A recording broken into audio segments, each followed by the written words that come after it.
जय श्री राम, जय हनुमान। नमस्कार दोस्तों, आज मैं आपको बताने वाली हूँ अधिक मास की दूसरी एकादशी, जिसे हम परमा एकादशी के नाम से जानते हैं।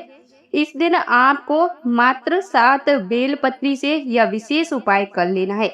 इससे क्या होगा कि आपके घर में अगर किसी कारण से रुपया रुकता नहीं है, धन तो आता है परंतु रुपया रुकता नहीं है, या फिर पैसे बहुत मात्रा में आते हैं फिर भी वे फिजूली में खर्च हो जाते हैं, कोई जुआ इत्यादि में खर्च करता है तो कोई शराब में उड़ा देता है।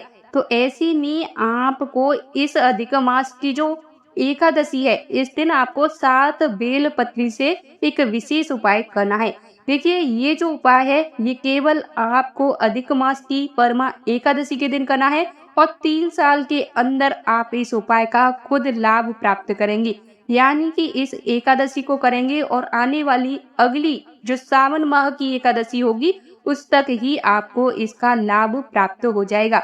आपको बता दूं कि आप आज की इस वीडियो को अपने फायदे के लिए पूरा अवश्य ध्यान से सुने, और आप एक एक बातों को यदि नोट ना कर पाए, याद ना रख पाए, तो कहीं कॉपी में नोट कर लेना। पर जो भी उपाय बताऊंगी उस उपाय को करते समय कोई गलती आपको नहीं करनी है। देखिए, सावन का पवित्र महीना चल रहा है और सावन महीने में ही अधिक मास पड़ रहा है, और सावन महीने में पड़ने वाले अधिक मास की एक एकादशी निकल चुकी है और ये है दूसरी एकादशी। इस एकादशी को अपने हाथ से मत जाने देना, क्योंकि ये जो उपाय है आपकी किस्मत को पलटने वाला है, किस्मत को चमकाने वाला है। कई जगह आप माथा टेक कर हार चुके हैं, कोई भी लाभ आपको आज तक प्राप्त नहीं हुआ, कोई उपाय सफल नहीं हुआ, कोई पूजा पाठ सफल नहीं हुआ, तो बस आप अपने फायदे के लिए आज की वीडियो को देख लें। ये उपाय आपको मात्र 15 दिन में ही इसका लाभ प्राप्त कराएगा। देखिए, हम परमा एकादशी, जो कि इस बार सावन माह की अधिक मास की एकादशी है, इसको व्रत रखती है और ये व्रत भगवान विष्णु को समर्पित होता है। इस दिन 7 बेलपत्री का विशेष उपाय आपको करना है। ये आपकी सारी मनोकामनाओं को, सारी इच्छाओं को पूर्ण करेगा। चाहे नौकरी से जुड़ी समस्या हो, व्यापार से जुड़ी समस्या हो, या बिजनेस के लिए आपको पर्याप्त मात्रा में धन की प्राप्ति नहीं हो पा रही है। देखिए, जो भी उपाय मैं आपको बता दूं, सारे के सारे उपाय हमारे शास्त्रों से निकले हुए उपाय हैं। यानी कि शास्त्रों से निकाल कर आपको उपायों को बताती हूँ, जिससे कि आपका कीमती समय बच जाए और आप वही उपाय जो आपके काम के हैं उनको करके इनका फायदा प्राप्त कर सके। देखिए, कोई गलती आपको नहीं करनी है, एक एक बातों को गौर से सुनना, ध्यान से सुनना। मैं फिर भी आपसे एक ही बात कहूंगी कि आप उपाय करते समय कोई गलती मत करना, क्योंकि उपायों का लाभ अगर आपको सीधे प्राप्त करना है तो आपको इस बात का विशेष ध्यान रखना होगा कि आपको गलती नहीं करनी है। भगवान विष्णु के लिए एकादशी का व्रत रखा जाता है, और एकादशी का जो व्रत है इस बार आप सभी को पता है शनिवार को रखा जाएगा। अधिक मास की वजह से 12 अगस्त को अधिक मास की दूसरी एकादशी है, जिसे हम कमला एकादशी या पुरुषोत्तमी एकादशी के नाम से भी जानते हैं। इस दिन भगवान श्री हरि की पूजा करने से व्यक्ति को कई प्रकार की सिद्धियां प्राप्त होती हैं और भगवान विष्णु का आशीर्वाद प्राप्त होता है। अधिक मास की दूसरी एकादशी 12 अगस्त दिन शनिवार को है। इस व्रत को करने से भगवान विष्णु प्रसन्न होते हैं और इस व्रत का फल अश्वमेघ यज्ञ के सम्मान बताया गया है। यानी कि अगर आप अश्वमेघ यज्ञ करते हैं तो उतना ही फल आपको प्राप्त होगा जितना इस एकादशी का व्रत करने से। दोस्तों, हिंदू पंचांग के अनुसार अधिक मास के कृष्ण पक्ष की एकादशी तिथि 11 अगस्त को यानी कि शुक्रवार को सुबह 5:06 से प्रारंभ हो जाएगी और 12 अगस्त 2023 को सुबह 6:31 पे समाप्त होगी। परमा एकादशी की जो पूजन का शुभ मुहूर्त रहेगा वो रहेगा 12 अगस्त को सुबह 7:28 से लेकर सुबह 9:07 तक। यानी कि इस समय ही आपको एकादशी व्रत का पूजन करना है। देखिए, अगर आप व्रत ना रह पाए तो आप पूजन अवश्य करना, इससे भी आपको संपूर्ण एकादशी का फल प्राप्त होने वाला है। इस व्रत का पारण का समय रहेगा, यानी जो व्रत रहने वाली महिलाएं हैं, जो माता है, जो भाई हैं, वो इस व्रत का पारण करेंगे 13 अगस्त दिन रविवार को सुबह 5:49 से लेकर 8:19 तक।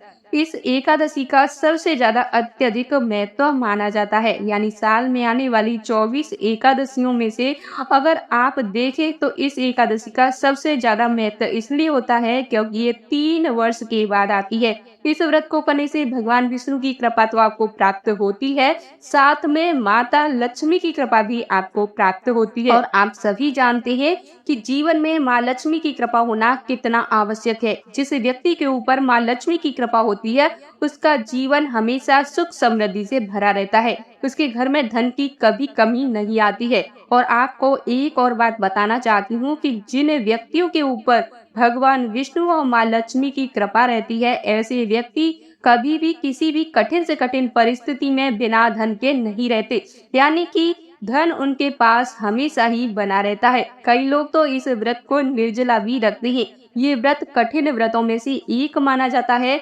इस व्रत को परमा एकादशी यानी कि जो इस व्रत की पूजा विधि होगी वह आपको कैसे करनी है, तो इसके लिए आपको, अगर आप व्रत रहते हैं तो भी आप इस तरीके से पूजा करें, नहीं रहते हैं तो भी आप इस तरीके से पूजा अवश्य करें।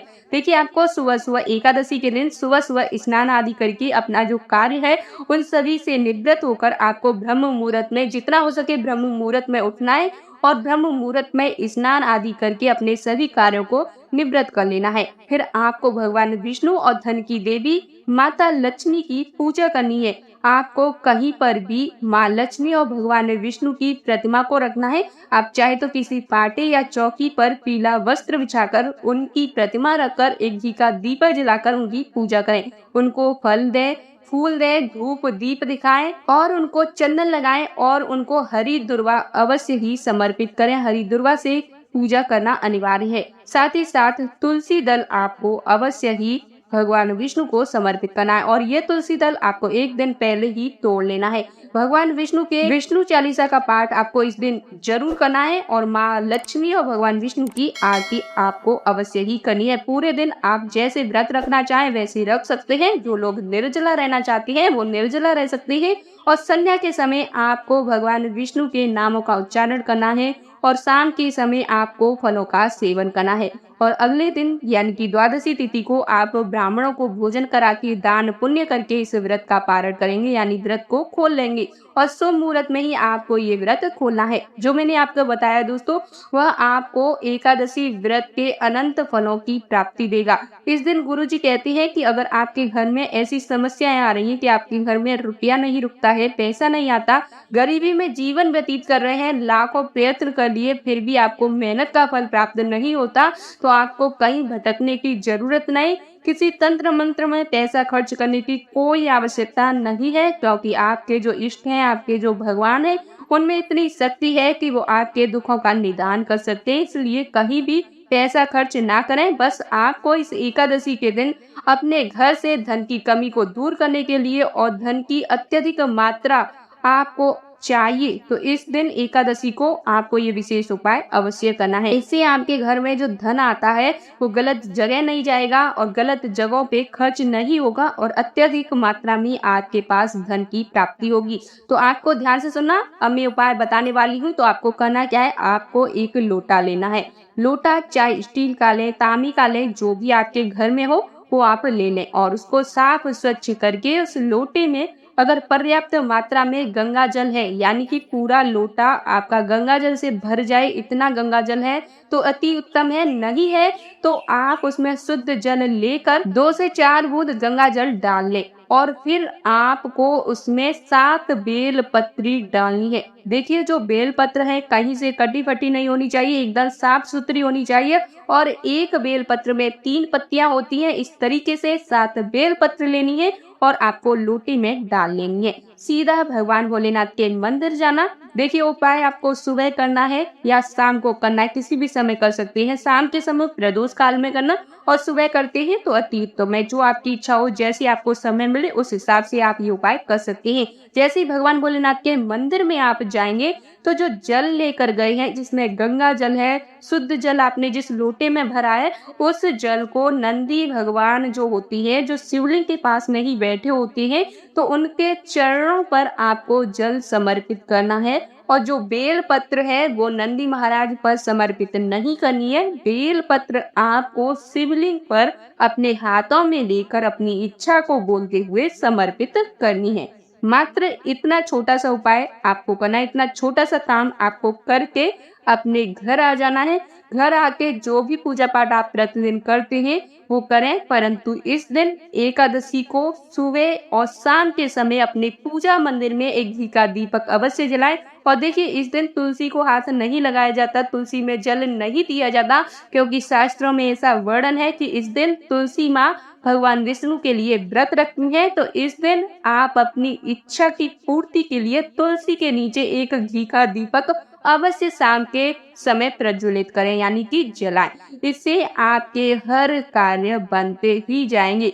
दोस्तों, इतना छोटा सा उपाय करने से देखना कैसे धन की बारिश आपके घर में होती है, कैसे आपके घर में धन आता है, आप खुद ही अपने आंखों से देख लेना। साथ ही साथ हमारे शास्त्रों में अधिक मास का एक बहुत ही बड़ा उपाय बताया गया है, जो केवल 3 वर्ष में एक बार ही किया जाता है। और ये कैसे करना है, किस तरीके से करना है, तो आपको 5 घी के दीपक जलाने हैं अपने घर के मुख्य द्वार पर, यानी कि अपने घर के बाहर 5 घी के दीपक एकादशी के दिन शाम के समय आपको जलाने हैं। बस इतना काम आप सभी को करना, देखना आपके घर में धन संपदा की लाइन लग जाएगी। उम्मीद करती हूँ कि आप सभी को वीडियो में बताए गए उपाय अच्छे से समझ आए होंगे। अगर आपको कोई भी जानकारी आदि अधूरी लगे और समझ नहीं आई हो तो कमेंट करके पूछ लेना। अगर आपकी समझ में सही से उपाय नहीं आए हैं तो वीडियो को दोबारा से देख लेना। गलती नहीं करना, इस बात का आपको विशेष ध्यान रखना है। वीडियो पसंद आए तो वीडियो को लाइक करें, शेयर करें। चैनल पर नए हैं तो चैनल को सब्सक्राइब जरूर करें और कमेंट बॉक्स में लिख दें जय श्री कृष्णा, ओम नमः शिवाय, हरि ओम।